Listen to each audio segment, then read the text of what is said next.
انت عندك موهبة ولا ليها لازمة. جون ماكسويل في كتاب الموهبة لا تكفي ابدا قال ان في 13 قانون لو انت مش مطبقهم جنب الموهبة اللي ربنا اداها لك دي يبقى ملهاش لازمة. القانون الاول الثقة، خليك واثق في امكانياتك، انت موهوب على فكرة، مش كل الناس بتبقى موهوب، وخليك عارف ان ربنا اداها لك علشان انت تستحقها، فصدقني هتعرف تنميها وتنجح بيها. ثقة في النجاح. القانون التاني الشغف، لو حابب اللي انت بتعمله وعندك شغف فيه هتكمل، فالشغف هو اللي بيدي الطاقة، هو اللي بيحول الانسان من عادي لمتميز. بنفقده ساعات في النص عادي مش مهم، بس لو مسكت فيه شوية هيرجع. القانون الثالث المبادرة، انا نفسي قوي اعمل كده بس ما عنديش وقت، ما عنديش فلوس، ما عنديش نفس، ظروف البلد، المية قطعة، النور قاطع، الدنيا حر، من الاخر بطل حجج وابدأ هتيجي. القانون الرابع التركيز، مشتت نفسك انت، فجأة بقى عندك 5000 موهبة عايز تنميهم، بتمثل وبتغني وبتطبخ وبتكتب وبتعمل كل حاجة. ركز على الحاجة اللي نفسك تنميها واشتغل عليها، ما تشتتش نفسك.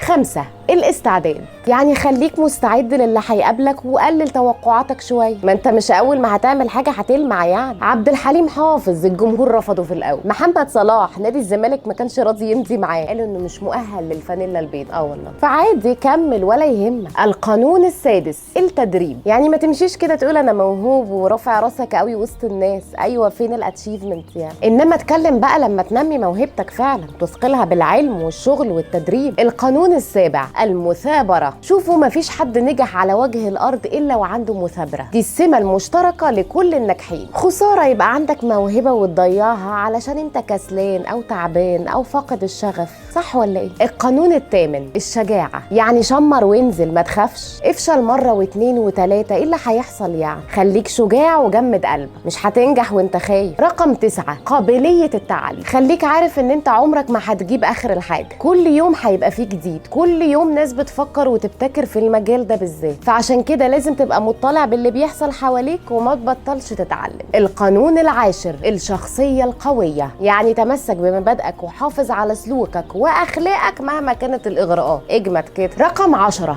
العلاقات، خلي جنبك ناس بتحبك وتشجعك وتديك كده امل وتفاؤل، وابعد عن المحبطين والسلبيين اللي مش هيعملوا اي حاجة غير ان هم هيوقعوك او هيخلوك محلك سر. 12 المسؤولية، لو خدت الموهبة على انها مسؤولية ربنا اداها لك هتستغلها صح، هتلاقي الناس بقت متوقعة منك حاجات وحاطة اعتمادها عليك زي لعيب الكورة كده، والناس كلها حاطة المسؤولية عليه لو خسر. اخر حاجة بقى العمل الجماعي، اتأكد ان العمل الجماعي افضل 100 مرة من انك تعمل كل حاجة لوحدك، عقول كتير، افكار، مواهب ناس تانية، كل ده هينمي موهبتك ويثقلها. ها ايه المواهب اللي عندك؟ قولوا لي في الكومنت. انا فيروز يسري ودي حكاية قبل اليوم.